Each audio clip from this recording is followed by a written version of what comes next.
Hello students, TSN की पाठशाला में आप सभी का स्वागत है। और आज हम करने वाले हैं लास्ट क्लास को कंटिन्यू, जिसमें कि हम पढ़ रहे थे क्या भाई क्लास 12 का एक most important chapter application of derivative, जो कि क्लास चैप्टर नंबर 6 है। इसको हम पढ़ रहे थे, जिसके अंदर हमने लास्ट क्लास में पढ़ा था क्या, तो भाई rate of change of quantities, यानी इसका जो फर्स्ट टॉपिक था rate of change of quantities, उसके एक सारे कॉन्सेप्ट को हमने क्लियर किया था और उसके मोस्ट इंपॉर्टेंट क्वेश्चन भी डिस्कस किए थे। भैया जिसने वो वीडियो नहीं देखी है तो ज़रूर देख लेना, उससे भी आपके एग्जाम में क्वेश्चंस बनते ही बनते हैं। ठीक है, तो इस वीडियो ये जो वीडियो है आपकी, जो rate of change of quantities है, उसको हमने डिस्क्रिप्शन बॉक्स में डाल दिया है, बेटा उठा लेना।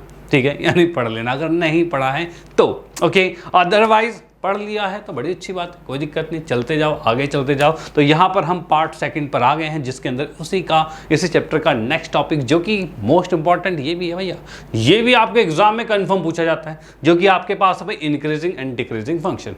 यानी हम पढ़ने वाले हैं आज के इस सेशन के अंदर इंक्रीजिंग एंड डिक्रीजिंग फंक्शन के फुल कॉन्सेप्ट, यानी इसके पूरे कॉन्सेप्ट को क्लियर करने वाले हैं। और उसके बाद हम करेंगे क्या भाई मोस्ट इंपॉर्टेंट क्वेश्चन, यानी कि इससे रिलेटेड जो आपके मोस्ट इंपॉर्टेंट क्वेश्चंस हैं उसको भी डिस्कस करने वाले हैं। ओके, यानी कि फुल पैकेज है। फुल पैकेज क्या भाई, तो यहाँ पर हम देख रहे हैं इस पूरे कॉन्सेप्ट को हम यहाँ खत्म ही कर देंगे भैया, खत्म कर देंगे कि कति बिल्कुल, कि उसके बाद कोई दिक्कत ही ना महसूस हो। ठीक है, तो यहाँ पर आपको जस्ट इतना करना है, साथ में बने रहो, आखिरी तक बने रहो, और आखिरी तक बने रहे तो फिर तो मजा आ जाएगा। करेगा सेशन को स्टार्ट, तो भाई बिल्कुल करते हैं सेशन को स्टार्ट और देखते हैं भाई इसमें क्या क्या चीज़ें हैं। तो यहाँ पर हम देख रहे हैं भाई इंक्रीजिंग एंड डिक्रीजिंग फंक्शन के लिए, तो सबसे पहले बात आती है क्या कि भाई इंक्रीजिंग फंक्शन क्या है और डिक्रीजिंग फंक्शन क्या है। ठीक है भाई, इंक्रीजिंग फंक्शन, डिक्रीजिंग फंक्शन, इसके बारे में छोटा सा आपके लिए आपको बता ही देते हैं, स्टार्टिंग में ही इसका मीनिंग बता देते हैं। यानी कि भाई बात ऐसी है कि अगर एक फंक्शन आपके पास कुछ ऐसा फंक्शन है, मतलब ये है, और फंक्शन मान लो कि बढ़ता हुआ जा रहा है ऊपर की तरफ। ठीक है, दूसरा फंक्शन क्या है, तो ये भाई फंक्शन है जो ऊपर से नीचे की तरफ आ रहा है। यानी हम देख रहे हैं कि यहाँ पर हम देखते हैं कि इनिशियली से फाइनली तक ये ऊपर की तरफ जा रहा है, यानी इसकी वैल्यू इंक्रीज करती जा रही है। तो जैसे ही कहेंगे भाई ये फंक्शन इंक्रीज करता हुआ जा रहा है एक्स की बढ़ती हुई वैल्यू पे, जैसे एक्स की वैल्यू बढ़ाते जा रहे हैं तो ये आपका फंक्शन बढ़ता जा रहा है। ठीक है, तो इसे कहेंगे इंक्रीजिंग फंक्शन। और वहीं अगर हम देखते हैं एक्स की वैल्यू इंक्रीज कर रहे हैं तो ये फंक्शन डिक्रीज करता जा रहा है, यानी ये डिक्रीजिंग फंक्शन। डन, कोई दिक्कत नहीं। तो भाई यहाँ पर सबसे बेसिक कॉन्सेप्ट क्या है, तो भाई फंक्शन अगर बढ़ता हुआ दिखे, ऊपर की तरफ जाता दिखे, भाई वो टेक ओवर कर रहा है, ऊपर की तरफ जा रहा है। ठीक है, इसका मतलब फंक्शन क्या हो रहा है, तो फंक्शन इंक्रीजिंग हो रहा है। और नीचे आ रहा है तो भाई क्या हो रहा है, तो इसका मतलब डिक्रीजिंग हो रहा है। इतनी सी बात। ठीक है, ये इसका बेसिक कॉन्सेप्ट। अब इसको देखते हैं किस तरीके से इसको किया जाता है और क्या क्या इसके और भी डीपली वाले कॉन्सेप्ट हैं। डन, वो भी देखते हैं। तो यहां पर भाई इस स्टेटमेंट को पढ़ते हैं, भाई स्टेटमेंट में क्या है। तो स्टेटमेंट कुछ ऐसा कहता है, डेफिनेशन फर्स्ट जो आपके पास है, let I be an interval, यानी कि कहा जा रहा है कि यहां पर आई क्या है, कोई एक इंटरवल है। ठीक है, यहां पर मैंने देखा कि भाई एक आई जो है वो इंटरवल है। यहाँ पे इंटरवल मतलब वो भी कैसा इंटरवल है, तो इंटरवल कुछ ऐसा है contain in the domain of real value of function F, यानी एक इंटरवल की बात कर रहे हैं जिसके अंदर फंक्शन एग्जिस्ट कर रहा है। ठीक है, यानी कि क्या हो रहा है, फंक्शन का डोमेन उसके अंदर है। ओके, चलो भाई ठीक है। अब उसी इंटरवल की बात में देखो क्या चीज़ है, कोई भी फंक्शन के बारे में अधिक जानकारियां सिर्फ तभी प्राप्त की जा सकती है, तभी देखा जा सकता है जब वो फंक्शन एग्जिस्ट करता हो। ठीक है, तो यहाँ पर जहाँ फंक्शन एग्जिस्ट कर रहा है बस वहीं पर हम चीज़ें करेंगे। ओके, तो पहली बात फंक्शन का एग्जिस्ट होना ज़रूरी है। ओके, तो यहाँ पर हम बात कर रहे हैं ऐसे इंटरवल की जिसमें फंक्शन एग्जिस्ट करता है। ठीक है, चलो भाई ठीक है। अब इसके अंदर भाई हम देख पा रहे हैं कि इसी कंडीशन के अंदर फंक्शन इंक्रीजिंग होता है। कब इंक्रीजिंग होता है, तो इसके अंदर सबसे पहले हम देखते हैं क्या क्या चीज़ें इंक्रीजिंग डिक्रीजिंग में हम पढ़ने वाले हैं। तो इसमें जो हम पढ़ने वाले हैं, तो सबसे पहले हम पढ़ेंगे फंक्शन इंक्रीजिंग कब होता है, फंक्शन स्ट्रिक्टली इंक्रीजिंग कब होता है। भाई दो चीज़ें इंक्रीजिंग में, इंक्रीजिंग क्या हो रहा है, एक तो इंक्रीज हो रहा है और एक स्ट्रिक्टली इंक्रीज हो रहा है। ठीक है, यानी पक्का वाला इंक्रीज हो रहा है। अब ये भी देखते हैं भाई इसका मीनिंग क्या हो रहा है। नेक्स्ट क्या है, डिक्रीजिंग फंक्शन पढ़ेंगे और स्ट्रिक्टली डिक्रीजिंग पढ़ेंगे। उसके बाद कांस्टेंट, ये 5 चीज़ें हम देखने वाले हैं। ठीक है, डन। तो सबसे पहले हम आते हैं इंक्रीजिंग फंक्शन में। इंक्रीजिंग फंक्शन कैसा है इसको मैं ग्राफिकली बताता हूँ, फिर जो कहा है वो बताएंगे। ठीक है, तो यहाँ पर भाई मैं देख पा रहा हूँ फंक्शन क्या हो रहा है, फंक्शन यहाँ से इंक्रीज कर रहा है। ठीक है, और थोड़ी देर बाद वो कांस्टेंट हो गया और फिर ये बढ़ गया इंक्रीज में। ठीक है, तो यहाँ पर हम देख पा रहे हैं फंक्शन इंक्रीज तो कर रहा है, लेकिन एक पॉइंट ऐसा भी है उसके अंदर जहां पर फंक्शन वो बराबर था, वो ना इंक्रीज कर रहा था ना डिक्रीज कर रहा था। ठीक है, यानी एक पॉइंट आपको ऐसा भी मिल जाएगा जहां पर फंक्शन इक्वल कांस्टेंट हो जाएगा। डन। तो यहां पर देखिए भाई, इसी के बारे में जो कॉन्सेप्ट यहां पर लिखा हुआ है, क्या लिखा भाई, इंक्रीजिंग फंक्शन कब होगा, जब x1 x2 से छोटा है, यानी हम x1 से x2 की तरफ जा रहे हैं। यानी कि इसी के कॉन्सेप्ट में देखा जाए तो मान लो कि मैंने कहा यहाँ पर x1 है और मान लो मैंने कहा यहाँ पर x2 है, तो भाई हम देख पा रहे हैं ना x1 से x2 की तरफ बढ़ते जा रहे हैं, यानी x1 छोटा ही और x2 बड़ा है, यही चीज़ है। तो इन दोनों कंडीशन पे अगर x1 छोटा है तब fx1 भी छोटा होगा और x2 बड़ा है तो fx2 भी बड़ा होगा। अगर ये होता है तो फंक्शन इंक्रीज कर रहा है, ठीक है, फंक्शन इंक्रीजिंग हो रहा है। लेकिन इसी के अंदर क्या है, कहीं भी एक ऐसा पॉइंट आता है कि मान लो कि अगर आप x1 यहाँ पर और यहाँ पर ना लेते और आप ले लेते x1 और x2 को यहाँ पर, तो उस कंडीशन में फंक्शन तो इक्वल आता। यानी हम देख रहे हैं x1 के बढ़ते वैल्यू पे हम देखेंगे fx1 और fx2 क्या है, fx1 fx2 से छोटा होता है, क्या होता है भाई, छोटा होता है, या फिर क्या हो जाता है, बराबर हो जाता है, ठीक है। तो इसे कहा जाता है इंक्रीजिंग फंक्शन। यानी कि हम देख पा रहे हैं x1 जब x2 से छोटा है तो उस कंडीशन पे fx1 fx2 से भी छोटा होगा और बराबर भी हो सकता है, जिसमें x1 और x2 बिलोंग्स टू i है, यानी वो i इंटरवल में बिलोंग कर रहा है। तो ये चीज़ें आती है, यानी यहाँ पर आप देखोगे इक्वल और छोटा दोनों ही हो सकता है। तो इसे कहते हैं इंक्रीजिंग फंक्शन। क्या कहेंगे भाई, इंक्रीजिंग, ठीक है, बढ़ तो रहा है। वही हम बात करते हैं दूसरी बात करेंगे तो यहाँ पर मैं देखता हूँ तो स्ट्रिक्टली इंक्रीजिंग है, यानी कि पक्का बढ़ रहा है, क्या हो रहा है, पक्का बढ़ रहा है। पक्का बढ़ने का मतलब क्या है, पक्का बढ़ने का मतलब ये है कि अगर कोई फंक्शन, मैंने यहाँ पर ऐसा लिखा और फंक्शन की बात करें तो ये ऐसे बढ़ता हो जा रहा है, क्या ये कहीं इक्वल हो रहा है, कोई ऐसा इंटरवल है जहां पर वैल्यू सेम आ जाए, तो नहीं, ऐसा नहीं। हर पॉइंट पे कहीं भी अगर आप इसको पहले x1 लेते हो बाद में x2 लेते हो तो हमेशा fx1 जो है वो छोटा ही होगा fx2 से, यानी कि इसमें इक्वल टू का साइन नहीं होगा। यहाँ पर फंक्शन में थोड़ी इक्वल वाली कंडीशन आती है और यहाँ नहीं आती, तो ये आपका हो जाएगा स्ट्रिक्टली इंक्रीजिंग हो जाएगा। क्या भाई, स्ट्रिक्टली इंक्रीजिंग हो जाएगा। तो वही बात यहाँ पर कही गई है, क्या कही गई है, देखो भाई, x1 जब x2 से छोटा है तो fx1 भी fx2 से छोटा होगा for all value of x1 x2 belongs to i। Done, कोई दिक्कत नहीं है। चलो भाई ठीक है, नेक्स्ट की हम बात करते हैं डिक्रीजिंग ऑन i, यानी कि हम देख पा रहे हैं फंक्शन डिक्रीजिंग कब होगा। तो डिक्रीजिंग की अगर मैं बात करता हूं तो यहां पर भाई वही बात दोबारा से थोड़ी सी आएगी कि ऊपर से नीचे आ रहा है, एक टाइम ऐसा आएगा जहां पर बराबर होगा और फिर नीचे आ रहा है, ठीक है। ऐसा क्यों कहा, तो यहाँ पर इसलिए कहा गया है क्योंकि इसके अंदर भी क्वेश्चन में कुछ, मतलब इस कॉन्सेप्ट में भी कुछ ऐसा ही है कि x1 जब x2 से छोटा है, यानी x1 से x2 की तरफ हम जा रहे हैं, तो उस कंडीशन में fx1 बड़ा होगा और fx2 छोटा होगा और बराबर भी हो सकता है।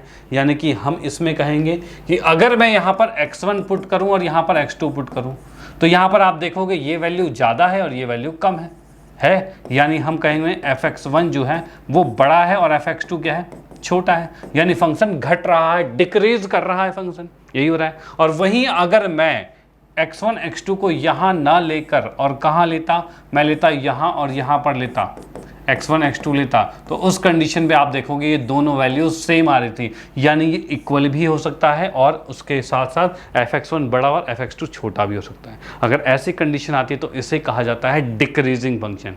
क्या हो रहा है, डिक्रीजिंग फंक्शन। तो यहाँ पर वही बात हो गई है कि भाई यहाँ पर ये इक्वल टू का साइन भी है, ठीक है, तो डिक्रीजिंग फंक्शन। वहीं हम स्ट्रिक्टली डिक्रीजिंग की बात करते हैं तो यहाँ पर भी यही है, x1 x2 की वैल्यू पर ही हम चेक करेंगे तो यहाँ पर ये इक्वल टू का साइन नहीं आता। यहाँ पर हमने देखा इक्वल टू का साइन नहीं आ रहा। अब इक्वल टू का साइन नहीं आ रहा, इसका मतलब ये क्या हो रहा है, तो ये स्ट्रिक्टली डिक्रीजिंग कर रहा है हमारे पास, यानी कि इसके अंदर फंक्शन स्ट्रिक्टली डिक्रीजिंग कर रहा है, इसमें कहीं बराबर वाला पोर्शन नहीं है, इसमें कहीं बराबर वाला पोर्शन नहीं है, सीधे घटते ही जा रहा है, ठीक है। तो ये आपका क्या हो जाएगा, स्ट्रिक्टली डिक्रीजिंग फंक्शन होगा। डन। तो यहाँ पर हमने एक चीज़ समझी कि भाई फंक्शन का डिक्रीज होना क्या होता है और इंक्रीज होना क्या होता है, क्योंकि पहले हमें ये चीज़ पता होनी चाहिए हम करना क्या चाह रहे हैं। तो भाई करना क्या चाह रहे हैं, पहले ये चीज़, रटना कुछ नहीं है, समझना है, ठीक है। तो पहले हम समझ रहे हैं कि भाई क्या करना चाह रहे हैं। डन। चलो भाई ठीक है, उसके बाद हम नेक्स्ट की हम बात करते हैं। तो नेक्स्ट हम यहाँ पर देख पा रहे हैं कांस्टेंट फंक्शन। कांस्टेंट फंक्शन मतलब वही फिक्स फंक्शन, यानी कि उसमें आप x1 x2 कुछ भी पुट करते हो, आंसर में बदलाव नहीं आता। यानी कि वही मैं कहूँ कि एक फंक्शन आपने यहाँ पर ये लिखा, ठीक है, और इसी के अंदर एक जो वैल्यू इसके अंदर आ रही है वो वैल्यू मान लो कि ऐसे जा रही है, ठीक है, यानी आपने देखा x1 पर भी fx1 और x2 जब पुट किया मैंने और यहाँ पर ये fx2 आ रहा है, तो इस दोनों कंडीशन में आपका fx1 जो है वो बराबर होगा fx2 के, ठीक है। ये सेम आ रहा है, अगर ये सेम आए हर वैल्यू पे x की हर वैल्यू पे सेम आंसर आए, दैट्स मीन वो फंक्शन आपका कांस्टेंट फंक्शन है। डन, कोई दिक्कत नहीं है। तो यहाँ पर ये कॉन्सेप्ट हमने क्लियर कर लिए हैं, आप इसका स्क्रीनशॉट ले लो। उसके बाद हम चलते हैं नेक्स्ट पे और देखते हैं आगे की बात क्या है भाई। तो यहाँ पर भाई एक बात तो हमने समझ ली कि फंक्शन इंक्रीजिंग कैसा होता है और डिक्रीजिंग कैसा होता है, ये बात समझ ली। अब बात आती है कि हम कैसे फंक्शन को पहचानेंगे, क्योंकि फंक्शन में हमेशा ग्राफ नहीं दे रखा होगा कि भाई ग्राफ आपको दिखा रखा होगा और आपसे कहा जाए बताओ बेटा बढ़ रहा है कि घट रहा है, देख के बताना। तो भाई ऐसा नहीं है, ऐसा नहीं होगा। आपको फंक्शन ऐसा दिया जाएगा जिसमें कि आपको पता नहीं चलेगा उसका ग्राफ कैसा है, ठीक है। और जब पता नहीं चल पाएगा तो भाई दिक्कत है। जब दिक्कत हो रही है तो दिक्कत होगी, तो उसका निवारण करने के लिए कैसे हम इंक्रीजिंग और डिक्रीजिंग को फाइंड कर पाएं, तो उसके लिए हम पढ़ते हैं थ्योरम नंबर फर्स्ट। और ये क्या कहता है, तो ये कह रहा है let F be continuous on A and B, A B यानी कि हम देख पा रहे हैं ए बी पर जो कि क्लोज ब्रैकेट पर है, इस पर मान लो कि कोई फंक्शन कॉन्टिन्यूस है और डिफरेंशिएबल है उन्हीं ए बी के ओपन ब्रैकेट में, ठीक है। अगर ऐसा है तो उस कंडीशन पे हम क्या करेंगे, तो उस कंडीशन में फंक्शन इंक्रीजिंग होगा। कब इंक्रीजिंग होगा, तब इंक्रीजिंग होगा जब f dash x greater than 0 है।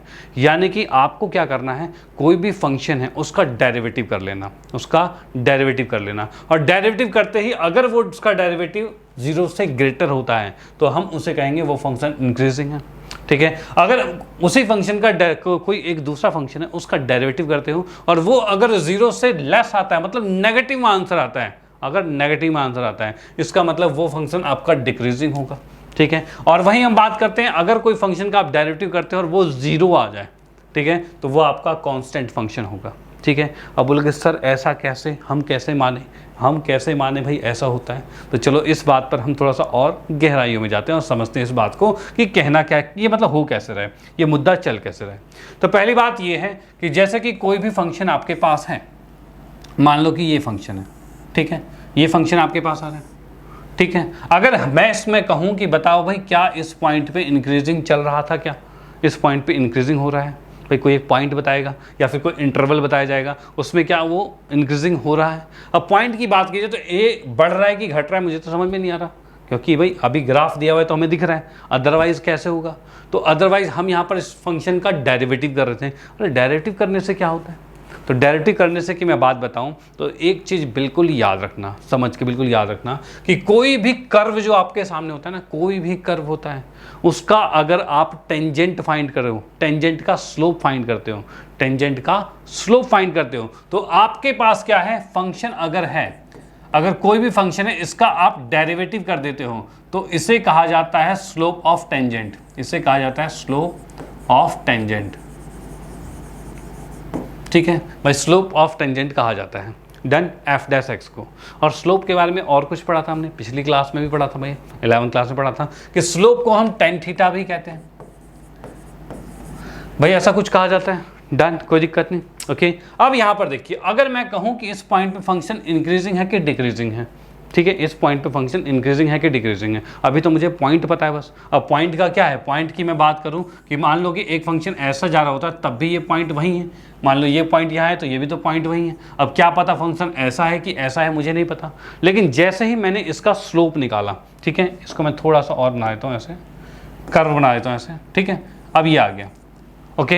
अब मान लो कि मैं इसका स्लोप निकालता हूं, स्लोप मतलब इसके टेंजेंट की बात करते हैं, तो इसका टेंजेंट कैसा होगा इस पॉइंट पे, तो इस पॉइंट पे टेंजेंट की अगर मैं बात करता हूं, ठीक है, इस पॉइंट पे हम अगर टेंजेंट की बात करते हैं तो टेंजेंट कुछ ऐसा खींचेगा, ये ऐसा जा रहा होगा, इस पॉइंट पे टेंजेंट कुछ ऐसा चलेगा भाई, बिल्कुल भाई, टेंजेंट अगर इस पॉइंट पे खींचा जाए तो कुछ ऐसा ही होगा। और वहीं अगर मैं इस पॉइंट पर टेंजेंट खींचूं तो ये कैसा होगा, ऐसा होगा, ठीक है भाई, ऐसा होगा। और जाहिर सी बात है अगर फंक्शन ऊपर की तरफ जा रहा होगा, अगर फंक्शन नीचे से ऊपर जा रहा होगा तो टेंजेंट आपका ऐसा ही बनेगा, ठीक है। और ऊपर से जब नीचे की तरफ आ रहा होगा तो टेंजेंट आपका ऐसा ही बनेगा, ठीक है। अब यहाँ पर कुछ जस्ट इमेजिन करो, इमेजिन क्या देख के पहचान सकते हो, ये जो एंगल आपका बन रहा है यहाँ पर, ये जो एंगल ग्रीन लाइन ये टेंजेंट एंगल बना रही है, क्या ये थीटा एंगल आपका 90 से छोटा है, तो भाई हाँ ये तो छोटा है, भाई कैसे भाई, एक्स एक्सिस से एंटी क्लॉकवाइज ऐसे ही थीटा लेते हैं। यहाँ की बात करें एक्स एक्सिस से एंटी क्लॉकवाइज, क्या ये थीटा जो है वो 90 से बड़ा है? तो भाई हाँ बड़ा है, और 180 से छोटा है। ठीक है भाई, इतनी बात हमारे पास है। ठीक है, अब ये 90 से कम वाला यानी कि आ रहा है फर्स्ट क्वाड्रेंट में, भाई ये पड़ा है फर्स्ट क्वाड्रेंट में। ये कौन से में है? तो ये सेकंड क्वाड्रेंट में है। अब मुझे एक चीज़ बताओ, tan थीटा फर्स्ट क्वाड्रेंट में क्या होता है? तो फर्स्ट क्वाड्रेंट में सारे पॉजिटिव होते हैं। सेकंड क्वाड्रेंट में क्या होता है? तो भाई नेगेटिव होता है। यानी कि क्या हुआ? यानी ये हुआ कि अगर मैं इसका डेरिवेटिव फाइंड करता हूं, यानी कि मैं इसका स्लोप, टेंजेंट का स्लोप फाइंड कर रहा हूं, और स्लोप फाइंड करते अगर वो डेरिवेटिव पॉजिटिव में आता है, यानी 0 से बड़ा आता है, यानी हम समझ जाएंगे कि ऐसा कुछ है। भाई ऐसा कुछ है, डन। भाई अगर आप डेरिवेटिव करते हो और वो ग्रेटर देन 0 आता है, यानी कि मैं देखता हूं कि f dash x greater than 0 आ रहा है, यानी पॉजिटिव वैल्यू आ रही है। पॉजिटिव का मतलब ये है कि उसका स्लोप कुछ ऐसा बन रहा है। ठीक है, और अगर f dash x less than 0 आ रहा है, तो इसका मतलब आप समझ जाओगे स्लोप ऐसा नीचे की तरफ कुछ बन रहा है। भाई ये नीचे की तरफ कुछ बन रहा है। ठीक है, यही चीज़ है। तो आपने इससे क्या समझा? इससे ये समझा कि भाई जैसे आपने ये निकाला और ग्रेटर देन 0 है, यानी ऐसा स्लोप बन रहा है, यानी वो तो फंक्शन को इंक्रीज करता हुआ ही लेके जा रहा है। ठीक है, और यहाँ पर अगर ये नीचे की तरफ बन रहा है ऐसे, यानी अगर नेगेटिव आ रहा है तो नीचे ही बन रहा होगा, तो इसका मतलब हम समझ गए वो फंक्शन को डिक्रीज करता हुआ लेके जा रहा है। तो यहाँ पर इसी अकॉर्डिंग क्या है, ये फंक्शन आपका इंक्रीजिंग फंक्शन है और ये डिक्रीजिंग फंक्शन है। ये चीज़ हम समझ पा रहे हैं। Okay done. भाई एक इंक्रीजिंग फंक्शन आ रहा है, एक डिक्रीजिंग फंक्शन आ रहा है, ये हम इसके डेरिवेटिव्स को निकाल कर फाइंड कर पा रहे हैं। इसलिए हमने ये फॉर्मूला लिया है कि डेरिवेटिव करके हम किसी भी फंक्शन को फाइंड कर सकते हैं कि वो ऊपर जा रहा है कि नीचे जा रहा है। ठीक है भाई, ऊपर जा रहा है कि नीचे आ रहा है, ये चीज़ देखेंगे। डन। और वहीं हम तीसरी बात करते हैं, तीसरे की अगर हम बात करते हैं, तो यहाँ पर मैं कहूँ कि एक फंक्शन आपका कुछ ऐसा है, और इसी में कहा जाए कोई कांस्टेंट फंक्शन है। कांस्टेंट फंक्शन मतलब कैसा बनेगा? तो कांस्टेंट की अगर मैं बात करता हूँ वो कुछ ऐसा बनेगा। ठीक है, अब इसी पे कहा जाए कि मुझे बताओ इस पॉइंट पे टेंजेंट क्या होगा, तो इस पॉइंट पे टेंजेंट की अगर मैं बात करता हूँ तो वो भी इसी पे ऐसे ही बन जाएगा। भाई वो तो ऐसे ही बन जाएगा। ऐसा ही मतलब ये एक्स एक्सिस से कितना है? तो 0 है, तो tan 0 0 होता है।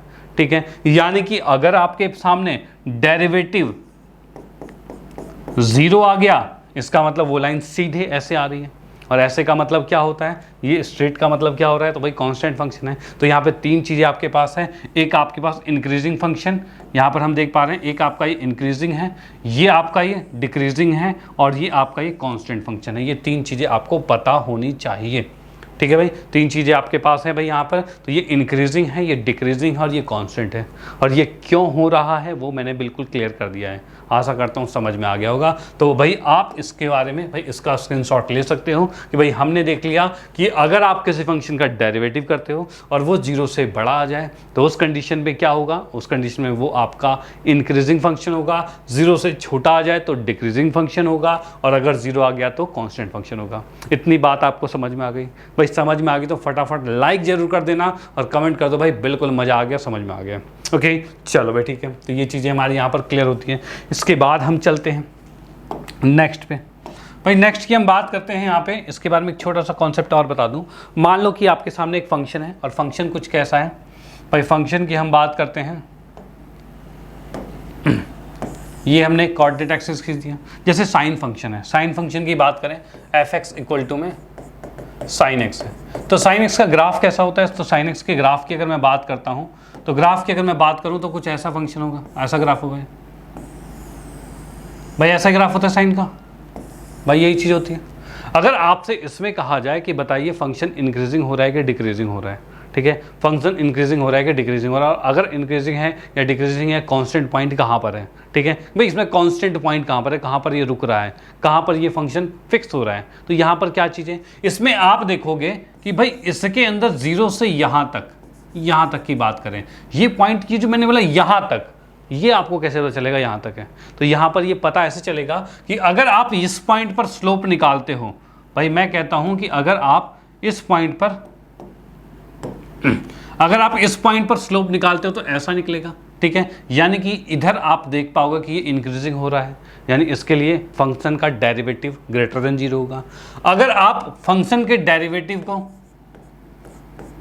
ग्रेटर देन 0 आ रहा है, मतलब ये इस पोर्शन में आ रहा है, और अगर मुझे चाहिए भाई एक ऐसा पॉइंट जहां से वो चेंज हो रहा है, चेंज कैसे हो रहा है, चेंज का मतलब अब वो डिक्रीज करना जा रहा है, वो चेंज वाला पॉइंट कैसे आएगा, तो यहां पर एक हमें स्लोप बनाना पड़ेगा। ये स्लोप क्या है, तो ये तो कांस्टेंट वाला स्लोप है, यानी कि हम यहां से f dash X equal to 0 करेंगे। याद रखना ये जो पॉइंट आता है ना, पॉइंट जहां से फंक्शन चेंज होना शुरू करता है, फंक्शन चेंज होना शुरू कर रहा है, यानी कि ये पहले इंक्रीजिंग जाता है फिर डिक्रीजिंग आ रहा है, ये जो बीच वाला पॉइंट आया है, इसके लिए आपको करना ये पड़ेगा कि भाई आपको डेरिवेटिव करके इक्वल टू 0 लिखना पड़ेगा। क्यों, क्योंकि भाई 0 लिखोगे तभी तो ये इस पॉइंट पर एक स्लोप बनाएगा, और इस 0 से यहाँ से आप एक x की वैल्यू फाइंड करोगे।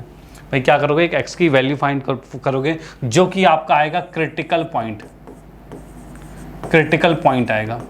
ठीक है, इस पॉइंट से आप आइडेंटिफाई कर पाओगे कि आपको चेक कहाँ करना है, तो इस पॉइंट से इस पॉइंट के बीच में चेक करना है, और इस पॉइंट से इस पॉइंट के बीच में चेक करना है कि भाई अब आपको बताओगे कि भाई यहाँ पर डिक्रीजिंग हो रहा है या इंक्रीजिंग हो रहा है। डन। ऐसे क्वेश्चंस जब करेंगे तो उसमें शायद आप और ज़्यादा अच्छा रिलेट कर पाओगे। फिलहाल मैंने कॉन्सेप्ट बिल्कुल क्लियर बता दिया है कि अगर आपको कोई फंक्शन ऐसा मिल जाए जो पहले इंक्रीज कर रहा है फिर डिक्रीज कर रहा है, आपको वो इंटरवल बताना है जिसमें कि फंक्शन इंक्रीज कर रहा है कि डिक्रीज कर रहा है। ठीक है, कहां पर इंक्रीज कर रहा है, कहां डिक्रीज कर रहा है, तो इस इंटरवल के लिए जो क्रिटिकल पॉइंट आएगा जिससे पहले और बाद में इंक्रीज और डिक्रीज हो रहा था, वो पॉइंट के लिए आपको पहले डेरिवेटिव करके इक्वल टू 0 करना पड़ेगा, और वहां से जो x की वैल्यू निकलेगी वही आपका क्रिटिकल पॉइंट आएगा। डन। चलो भाई ठीक है, तो ये बात आपके समझ में आ गई होगी। अब इसके बाद हम चलते हैं नेक्स्ट पे, और यहाँ पर हम स्टार्ट करते हैं इसके क्वेश्चंस को, जो इसके मोस्ट इंपॉर्टेंट क्वेश्चन है, जो कि आपको पहले कॉन्सेप्ट को क्लियर करवाएंगे कि जो आपने अभी तक पढ़ा है उस चीज़ को रिलेट कर पाओगे कि भाई किस तरीके से ये चीज़ें क्वेश्चन सॉल्व हो रहे हैं। उसके बाद कुछ मोस्ट इंपॉर्टेंट वाले हैं वो भी करेंगे। ओके चलो भाई ठीक है, तो यहाँ पर सबसे पहले क्वेश्चन की बात करते हैं। क्वेश्चन में हम यहाँ पर आते हैं इसके सॉल्यूशन में। क्वेश्चन में कह रहा है show that the function given by this is increasing on r, यानी कि ये फंक्शन आपका r पर इंक्रीजिंग, r मतलब कोई भी रियल नंबर है, रियल नंबर पर हमेशा इंक्रीजिंग होगा। ठीक है, यानी कि यहाँ पर कोई पॉइंट नहीं बोला, इसमें जस्ट बोला है कि आपको प्रूव करना है, शो करना है कि फंक्शन हमेशा r पर इंक्रीजिंग है। अब ये कैसे है, तो इसके लिए जैसा कि मुझे दिख रहा है कि फंक्शन जो हमें दिख रहा है वो है भाई x³ -3x² + 4x।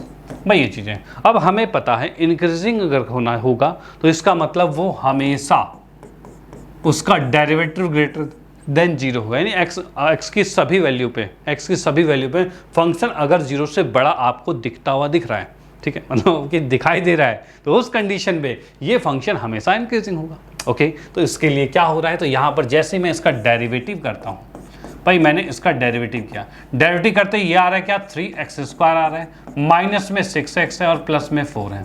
भाई ये चीज़ आ गई हमारे पास, इसमें कोई दिक्कत नहीं है। ओके चलो ठीक है, अब इसी को मैं देखता हूँ भाई क्या कुछ तोड़ा जा सकता है इसको, तो भाई मैं इसको लिखता हूँ 3x² -6x + 3 + 1, मैंने ये कर दिया, इसमें से 3 कॉमन ले लिया, तो भाई 3 कॉमन ले लिया, ये बच गया x² -2x प्लस में 1 भाई ये चीज़ें, भाई इनमें से 3 को कॉमन लेके ऐसा लिखा जा सकता है। अब देखिए क्या है भाई, a² + b² -2ab, भाई बन रहा है फॉर्मूला, भाई बिल्कुल बन रहा है, किसका, तो a - b का होल स्क्वायर, यानी कि x - 1 का होल स्क्वायर, भाई ये बन रहा है, और प्लस में 1। ठीक है भाई ये चीज़ आ गई। ओके अच्छा, अब मुझे बताओ क्या 1 नेगेटिव है, तो नहीं, 1 तो पॉजिटिव है, यानी नेगेटिव जो आ सकता है वो इसके अकॉर्डिंग आएगा, लेकिन यहाँ पर ये स्क्वायर बैठा हुआ है, यानी कि अगर मैं x की वैल्यू कोई भी वैल्यू रखता हूँ, अगर प्लस रखूँ तब भी प्लस आंसर आएगा, माइनस रखूँ तो मान लो -5 रख दिया, -5, तो ये -6 हो जाएगा, -6 का स्क्वायर +36 होता है, यानी कि ये हमेशा पॉजिटिव होगा। ठीक है, यहाँ पर ये स्क्वायर इसको कभी नेगेटिव होने ही नहीं देगा, और ये 1 तो पॉजिटिव है, यानी कि अब हम यहाँ पर देख पा रहे हैं कि इसका ये जो डेरिवेटिव आपके पास है, ये जो डेरिवेटिव है ये ऑलवेज ग्रेटर देन 0 आ रहा है। क्या भाई, ऑलवेज ग्रेटर देन 0 आ सकता है, आ जाएगा। ठीक है, अब ये ऑलवेज ग्रेटर देन 0 है, इसका मतलब हम क्या कहेंगे, तो हम ये कहेंगे कि x की चाहे जो वैल्यू रख दो फंक्शन तो बढ़ता ही रहेगा, इंक्रीजिंग होगा, यानी कि हमें ना ग्राफ बनाने की ज़रूरत ना कुछ की ज़रूरत, हम सीधे ही डेरिवेटिव करके, यानी ये डेरिवेटिव बड़ा कहते हैं बहुत बढ़िया टूल है हमारे पास, बहुत बढ़िया हथियार है जिससे बड़े बड़े कैलकुलेशन बड़े इजीली सॉल्व हो जाते हैं, और वही चीज़ यहाँ पर हम कर रहे हैं। तो मुझे उतने ग्राफ बनाने की ज़रूरत नहीं, ठीक है, सीधे मैंने इसका डेरिवेटिव किया, और डेरिवेटिव करते ही मेरे सामने ये आ गया, और ये तो हमें दिख रहा है कि 0 से बड़ा है, तो हम यहाँ पर लिखेंगे then for all value of x belongs to R function is increasing. ठीक है, फंक्शन क्या हो रहा है, इंक्रीजिंग हो रहा है। डन भाई, सारे value x belongs to R जो है, ठीक है, तो यहाँ पर फंक्शन क्या हो रहा है, इंक्रीजिंग हो रहा है। डन, स्क्रीनशॉट ले लो। चलते हैं नेक्स्ट पे और देखते हैं भाई आगे क्या बात होने वाली है। अगला कैसा क्वेश्चन है, तो यहाँ पर देखिए भाई, ये क्वेश्चन कुछ दिख रहा है हमें। क्वेश्चन क्या कह रहा है, क्वेश्चन कह रहा है कि भाई आपके पास है prove that the function this, जो कि फंक्शन क्या है, F X equal to cos X है। तो इसमें कहा है ये फंक्शन डिक्रीजिंग है 0 से पाई के बीच में, और उसके बाद इंक्रीजिंग है पाई से 2 पाई के बीच में, और नाइदर इंक्रीजिंग नॉट डिक्रीजिंग है 0 से 2 पाई के बीच में। ठीक है, ये चीज़ें हमें देखनी है। Okay done. तो इसके लिए देखो क्या चीज़ है, तो इसके लिए मैं छोटा सा साइड में एक चीज़ बना देता हूँ पहले। तो यहाँ पर जैसे कि मैं इसका ग्राफ बनाता हूँ। ग्राफ की बात की जाए तो हम देख रहे हैं भाई ये आ रहा है π/2, पाई, 3π/2 और 2 पाई। जैसा कि अगर आपको याद भी होगा थोड़ा सा कि भाई इसका ग्राफ कैसा होता है, भाई कुछ याद है आप लोगों को, भाई कमेंट कर सकते हो कि भाई याद है कि नहीं है। ठीक है, यहाँ पर ऐसा कुछ है, इसमें हम देखते हैं तो यहाँ पर ग्राफ कुछ बनता है इसका किस अकॉर्डिंग, तो इसके ग्राफ की बात की जाए तो ये कुछ ऐसे नीचे आता है।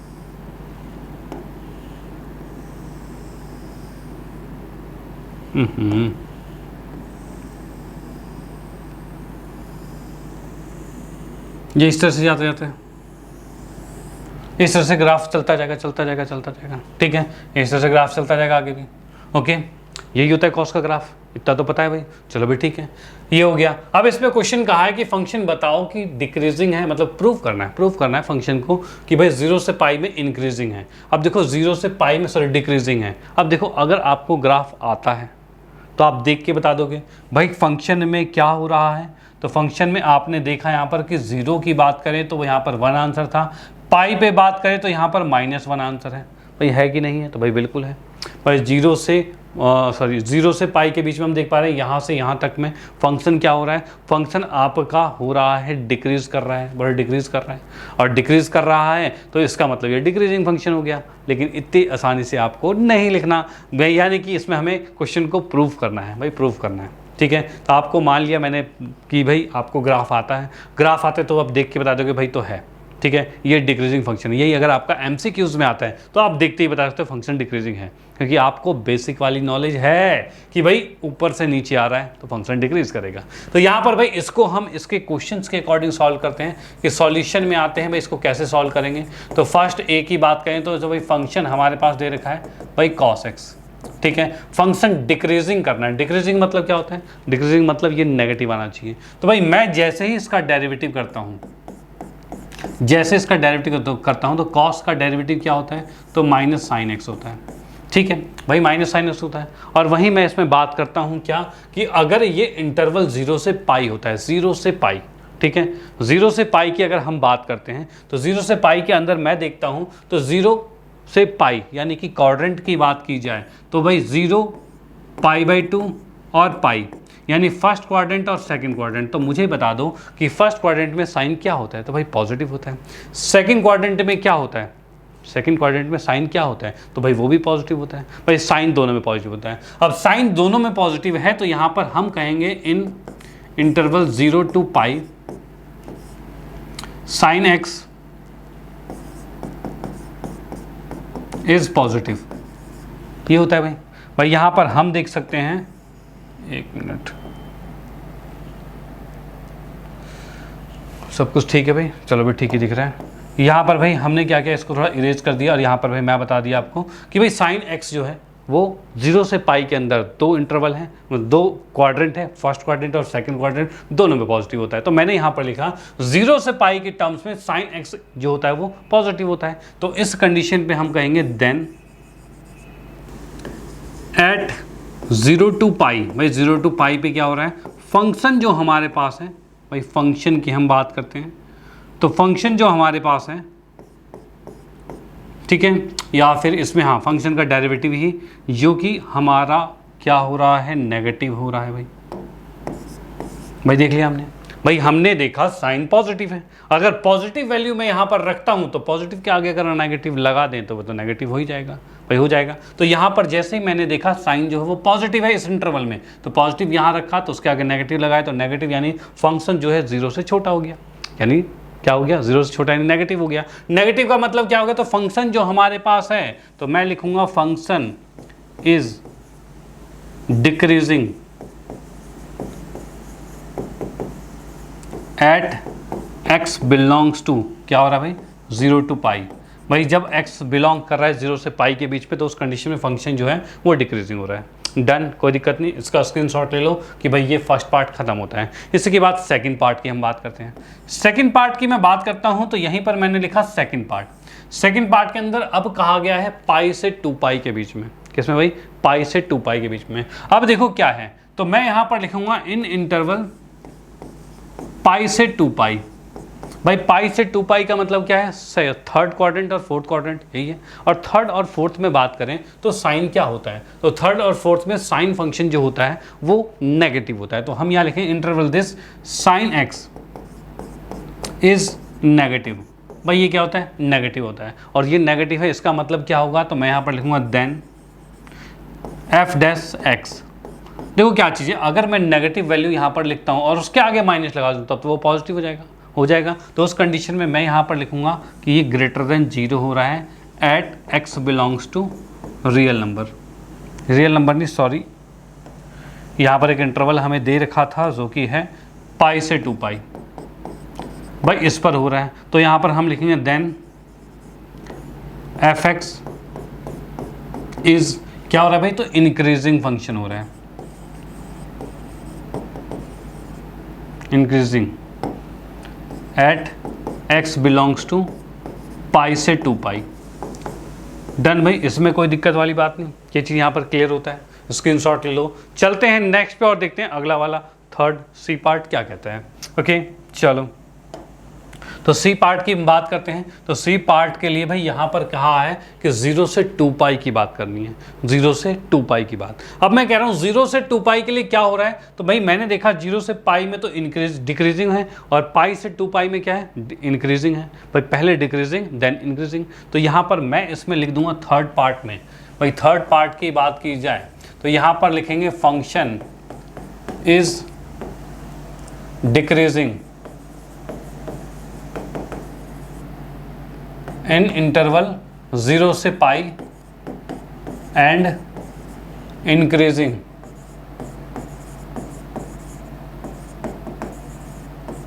पाई से 2 pi, then we can say that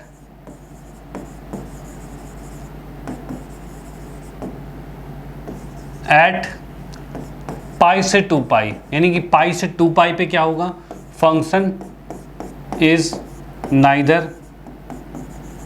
देखो यहाँ पर ऐसा कुछ है, यहाँ पर क्या करना है भाई, भाई नाइदर इंक्रीजिंग नॉट डिक्रीजिंग, ठीक है। तो यही चीज़ हो रहा है कि फंक्शन को ना ही हम इंक्रीजिंग कह सकते हैं नाइदर इंक्रीजिंग कह सकते हैं, नॉर डिक्रीजिंग कह सकते हैं। यानी बात ये हो रही है कि कोई भी फंक्शन अगर आपको ऐसा दिख जाए, ठीक है, ऐसा दिख जाए कि कभी वो बढ़ रहा है कभी घट रहा है, कभी बढ़ रहा है कभी घट रहा है, ठीक है, तो ये टोटली ये कहा जाए, मतलब कोई एक इंटरवल दिया उसी के अंदर वो बढ़ भी रहा है और घट भी रहा है, ठीक है, तो इस कंडीशन से हम उसको ना ही इंक्रीजिंग कह पाएंगे ना ही डिक्रीजिंग कह पाएंगे, तो हम उसे कहेंगे neither increasing not decreasing.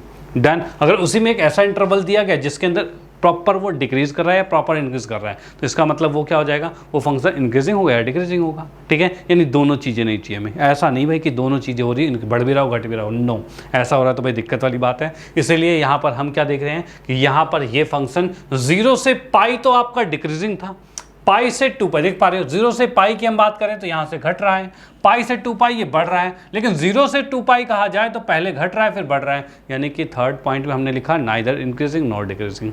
Done. तो भाई इसका आप स्क्रीनशॉट ले लो और उसके बाद हम चलते हैं नेक्स्ट पे, तो भाई इसका भी स्क्रीनशॉट ले लो, फिर चलते हैं नेक्स्ट क्वेश्चन पे।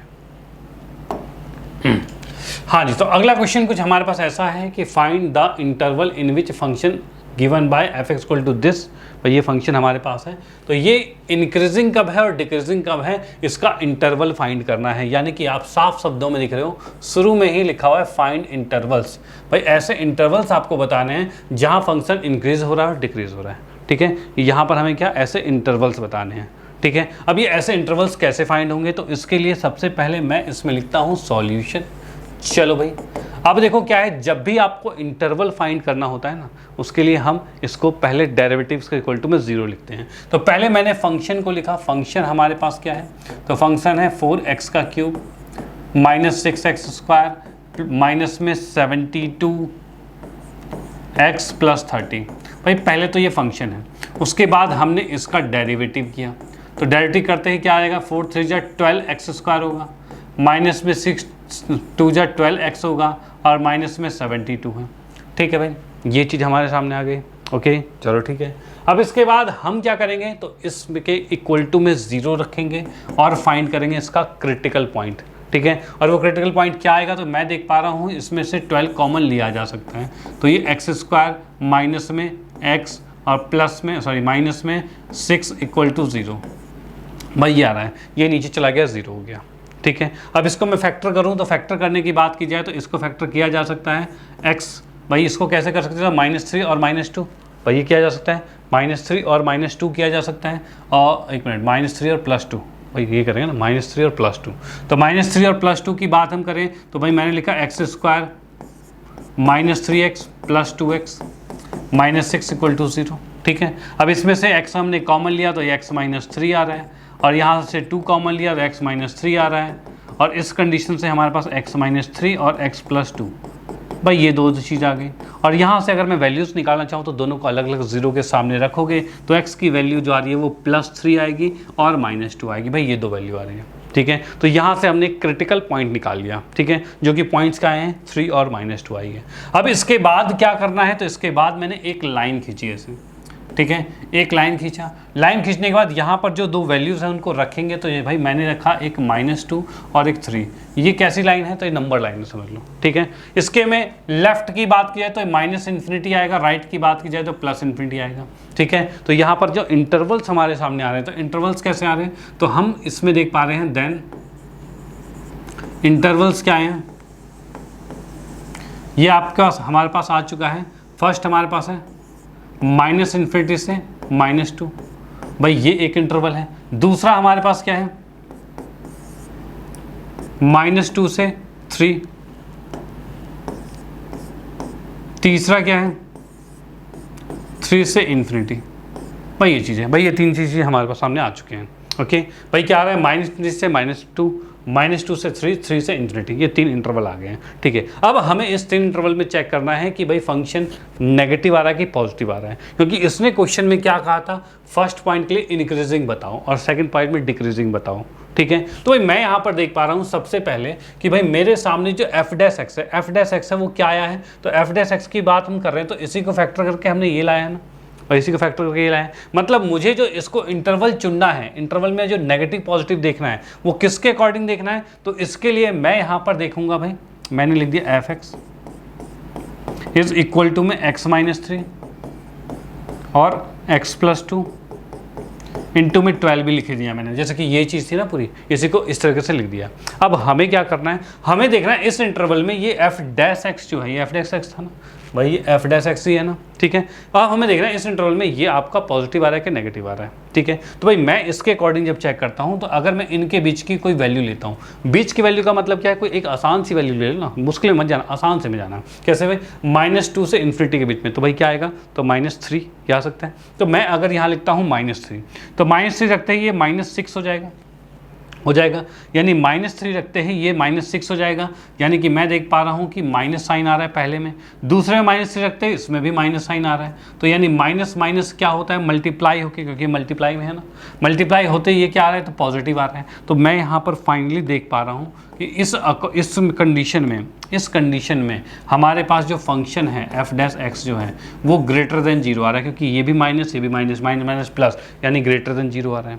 डन। इसकी बात अगर मैं करता हूँ तो -2 से 3 के बीच में क्या आता है, सबसे आसान वैल्यू, आसान करके करो, कोई दिक्कत नहीं है भाई। 0 मैंने ले लिया तो 0 ले लिया, तो 0 लेते ही क्या होगा, 0 लेते ही माइनस में आएगा, ये प्लस में आएगा, मल्टीप्लाई करोगे तो नेगेटिव आंसर आएगा नेगेटिव आंसर। तो यहाँ पर हम कहेंगे भाई f' जो है वो <0 आ रहा है, ठीक है।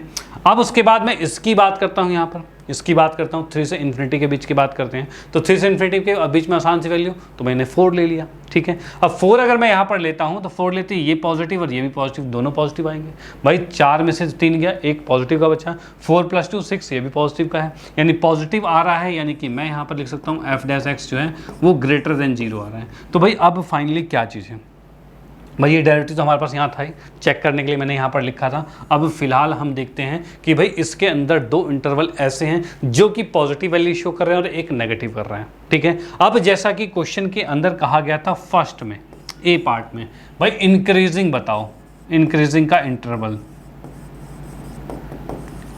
भाई इंक्रीजिंग जो है इसका इंटरवल की बात करते हो। इंक्रीजिंग की बात की जाए तो फंक्शन इंक्रीजिंग का जो इंटरवल है वो हमारे पास ये और ये, मतलब पहला और थर्ड है, यानी कि हम कहेंगे -∞ से -2 एंड 3 to ∞। भाई ये चीज़, भाई ये 2 इंटरवल आ गए इंक्रीजिंग फंक्शन में, क्या ये और ये आ गया, डन। इसके बाद हम बात करते हैं बी ऑप्शन के, बी की बात करते हैं तो ये हमारे पास डिक्रीजिंग की बात कर रहे हैं, डिक्रीजिंग फंक्शन की बात करते हैं। तो डिक्रीजिंग की अगर मैं बात करता हूं तो ये बीच वाला पोर्शन है बस, यानी कि हम लिखेंगे -2 से 3, ये आपका डिक्रीजिंग फंक्शन आ रहा है, डन, कोई दिक्कत नहीं। इसका भी स्क्रीनशॉट ले लो, ये भी एक मोस्ट इंपॉर्टेंट क्वेश्चन था जो कि आपके कॉन्सेप्ट को तो क्लियर कर ही रहा है, साथ ही एक इंपॉर्टेंट क्वेश्चन भी क्लियर हो गया। ओके चलो स्क्रीनशॉट ले लो, चलते हैं नेक्स्ट पे। तो भाई नेक्स्ट क्वेश्चन की हम बात कर रहे हैं तो क्वेश्चन नंबर 4 है, और ये 4th क्वेश्चन कुछ ऐसा कह रहा है कि भाई फाइंड द इंटरवल। भाई एक्स में क्या कर रहा है भाई, इंटरवल्स हमें फाइंड करने हैं, और कौन कौन से इंटरवल फाइंड करने हैं, find the interval in which the function, जो फंक्शन आपको दे रखा है f(x) में sin x + cos x, ठीक है। अब ये फंक्शन जो है वो इंक्रीजिंग है या डिक्रीजिंग है, इसमें हम देख पा रहे हैं कि भाई इसके इंटरवल्स हमें फाइंड करते हैं। ओके अब देखो, जैसा कि हमें अगर साइन फंक्शन देता तो साइन का ग्राफ हमें आता है, कॉस फंक्शन देता तो कॉस का ग्राफ आता है, ठीक है। यहाँ तो फंक्शन आपको sin x + cos x दे दिया, अब ग्राफ के अकॉर्डिंग तो नहीं कर पाओगे ना, तो यहाँ पर हम डेरिवेटिव्स के अकॉर्डिंग ही आराम से करेंगे। ओके अब ये कैसे करेंगे, तो यहाँ पर देखिए, बिल्कुल प्यार से देखिए भाई, कोई दिक्कत वाली बात नहीं है।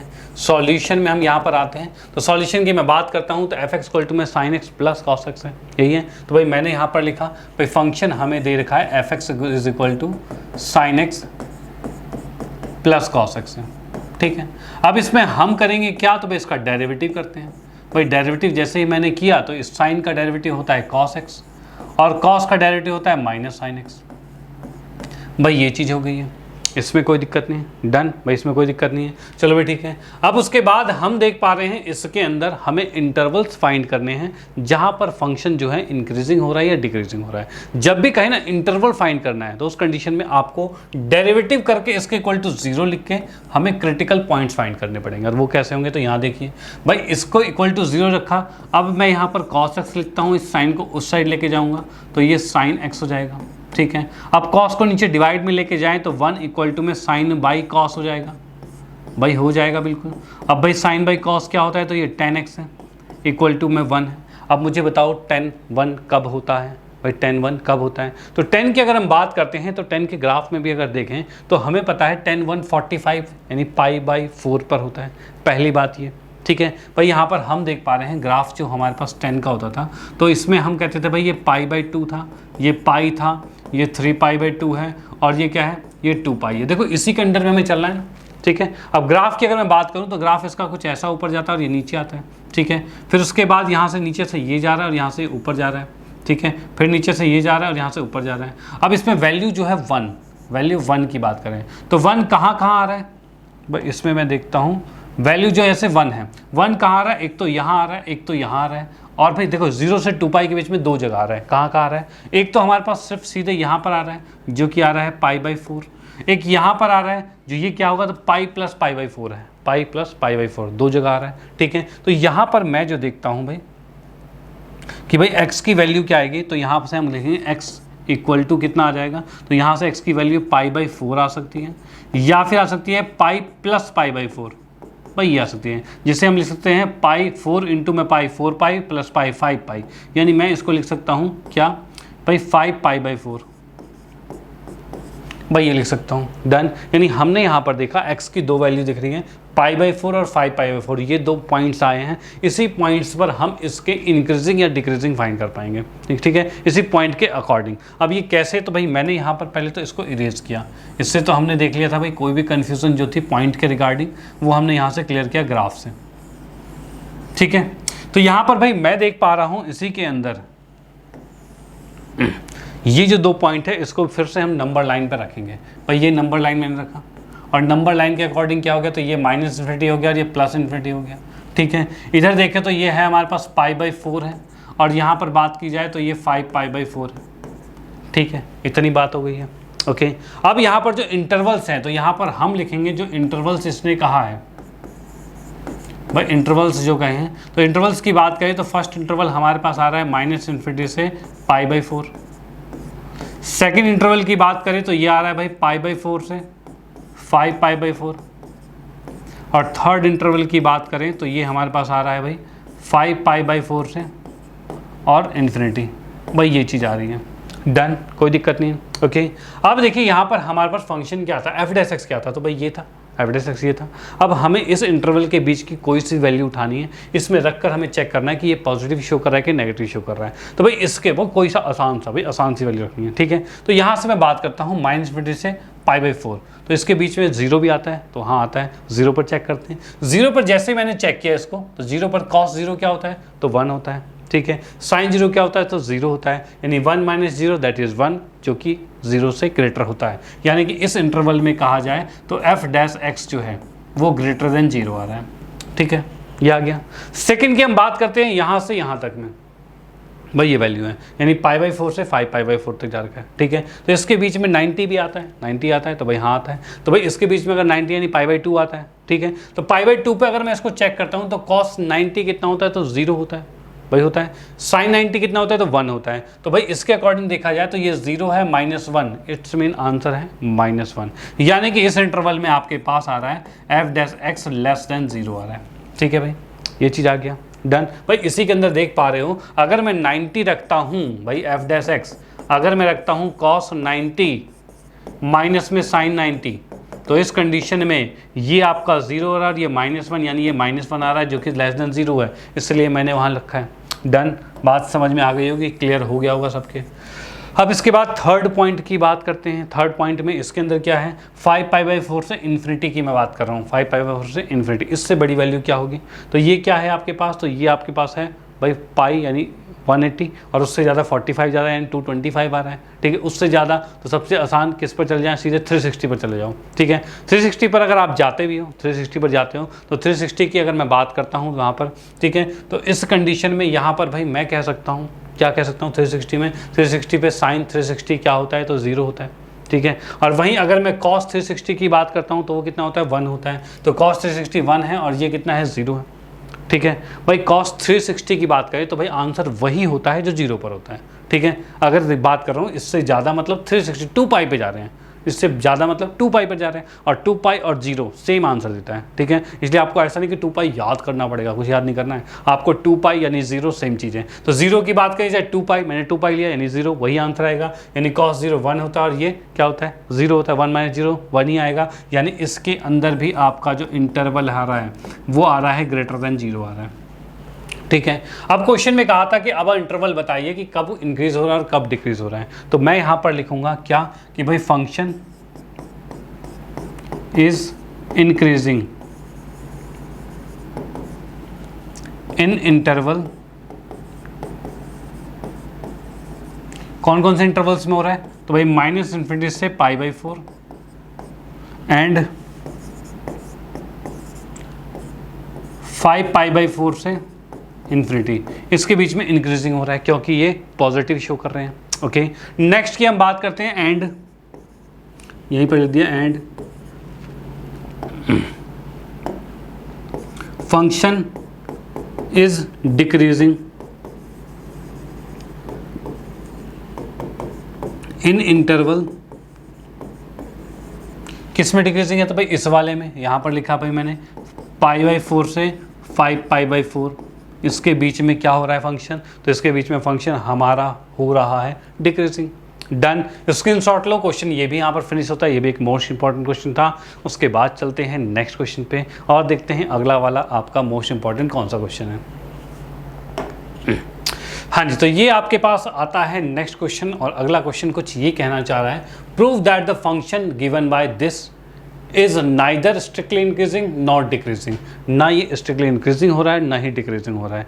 कब भाई, जब इसका इंटरवल ये दिया हुआ है, ठीक है, तब ये ना इंक्रीजिंग हो रहा है ना डिक्रीजिंग हो रहा है। और ये कैसे होगा, तो इसके लिए हम क्या करेंगे, तो पहले तो भाई इसको सॉल्यूशन लिखा मैंने और उसके बाद फंक्शन को जैसा है वैसा ही लिख दिया यहाँ पे, जो कि x² - x प्लस में 1 है। ठीक है भाई, ये चीज़ हमारे सामने आ गई।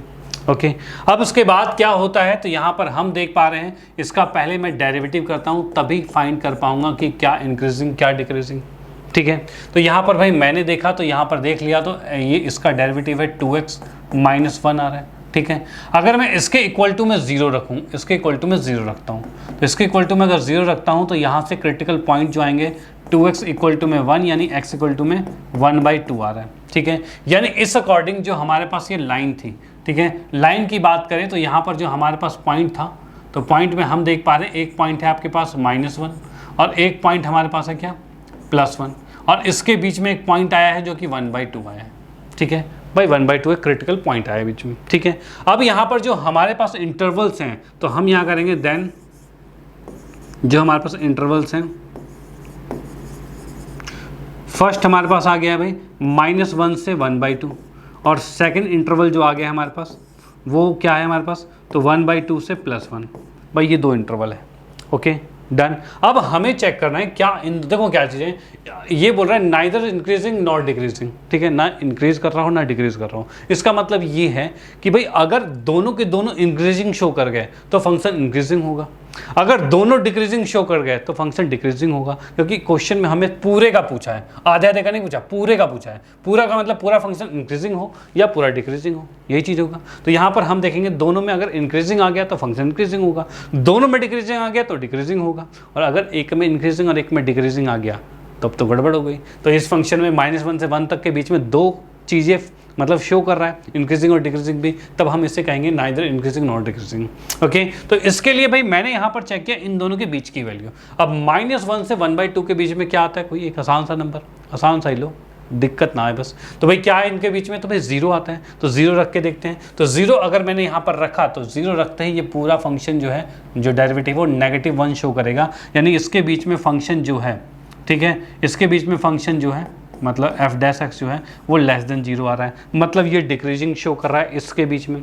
नेक्स्ट की हम बात करते हैं, अगर मैं कहूँ इसके बीच की वैल्यू 1/2 से 1 के बीच की वैल्यू, तो 1/2 से 1 के बीच में वैल्यू कौन सी ले हम, तो भाई 3/2 ले लें, 3/2 ज़्यादा हो जाएगा भाई। हम ले सकते हैं क्या चीज़ भाई, 1/2 है, 1/2 से ज़्यादा कितना हो जाएगा भाई, 3/4 हो जाएगा भाई, 3/4 हो जाएगा भाई। इससे बड़ा कोई भी वैल्यू ले लो, ठीक है, जो कि 1 से छोटी हो और 1/2 से बड़ी हो। ठीक है, इनके बीच की कोई वैल्यू, मान लो इसके बीच में कोई वैल्यू मैंने ले ली भाई 3/4 ले ली। ठीक है भाई, ये क्या होता है 0.5, ये 1, ये 0.75 आ गया। ठीक है, तो भाई मैंने एक इसके बीच की वैल्यू कोई सी वैल्यू ले ली जो 3/4 हो गई। ठीक है, उसको उठाकर मैंने जब इसके अंदर रखा तो यहाँ पर भाई मैं जो रख पा रहा हूँ 3/4 को, तो भाई यहाँ पर देख रहा हूँ 2 × में 3/4 -1, इसको काटा तो ये कितना आ रहा है भाई, 2 × 2 = 4, ये आ रहा है भाई 3/2 दैट इज़ 1.5, यानी इसको जब मैंने सब्ट्रैक्ट किया तो 1/2 आ रहा है, लेकिन वो आपका 0 से बड़ा है। ये क्या है भाई, 0 से बड़ा है। तो मैंने यहाँ पर देखा इसके बीच में इंटरवल में फंक्शन जो है वो 0 से बड़ा है। ठीक है, तो हम यहाँ पर क्या लिखेंगे, तो हम यहाँ पर अब लिखेंगे function is decreasing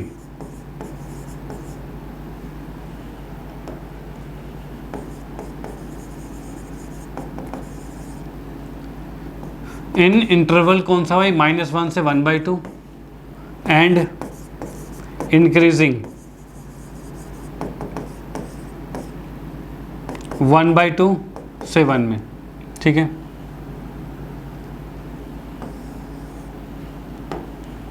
in interval कौन सा है, तो 1/2 से 1 के बीच में, ठीक है भाई। इसमें इंक्रीजिंग हो रहा है और इसमें डिक्रीजिंग हो रहा है। चलिए पहले में डिक्रीजिंग है, दूसरे में इंक्रीजिंग हो रहा है। इसका मतलब हम कहेंगे देन फंक्शन इन इंटरवल -1 से 1, इसके बीच में दो फेस आ रहे हैं, डिक्रीजिंग इंक्रीजिंग दोनों आ रहे हैं, तो इन दोनों के बीच में ये हो जाएगा इज नाइदर इंक्रीजिंग या स्ट्रिक्टली इंक्रीजिंग, कुछ भी कह सकते हो, कोई दिक्कत नहीं। इसमें स्ट्रिक्टली का है तो मैं भी स्ट्रिक्टली ही लिख देता हूं भाई, इंक्रीजिंग नॉट डिक्रीजिंग।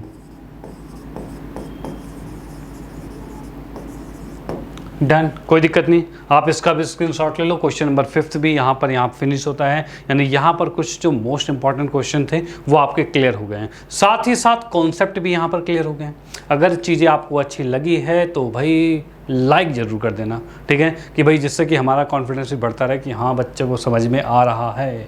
और सेशन को अपने फ्रेंड सर्कल में ज़रूर शेयर कर देना, जिससे भाई उनको भी फ़ायदा मिलता रहे, क्योंकि यहाँ पर हम आपको हर एक कॉन्सेप्ट को बिल्कुल बारीकियों से समझा रहे हैं, साथ ही मोस्ट इंपॉर्टेंट क्वेश्चन भी कवर करवा रहे हैं, और साथ ही साथ आने वाले दिनों में आपके बोर्ड के पॉइंट ऑफ व्यू से बहुत ही मौका कहते हैं ना, जो एग्जाम में बिल्कुल आने के जिसके सबसे ज़्यादा चांसेस होते हैं, इस तरह के पूरे क्वेश्चन आपको आपके लिए लेके आएंगे। बस आपको इतना करना है, साथ में बने रहना, देखते रहना वीडियो, उसके बाद भाई आपकी नॉलेज एकदम बूस्ट अप कर जाएगी और आपके मार्क्स भाई एकदम पीक पर पहुंच जाएंगे। तो उसके लिए क्या करना है, साथ में बने रहना है, प्रैक्टिस करनी है और खुद से भी प्रैक्टिस करनी है। ऐसा नहीं सिर्फ वीडियो ही देखना है, उसको देखने के बाद खुद से भी हैंड रिटन आपको प्रैक्टिस करना पड़ेगा, तभी चीज़ें आपके माइंड में बिल्कुल सेट हो पाएगी। डन, तो मिलते हैं नेक्स्ट क्लास में मैक्सिमा मिनिमा के साथ, उसमें भी हम उसके पूरे कॉन्सेप्ट को क्लियर करेंगे, वो भी मज़ेदार तरीके से क्लियर करेंगे। तो भाई बने रहिए साथ में और मिलते हैं नेक्स्ट क्लास में नए टॉपिक के साथ। Okay bye, thank you.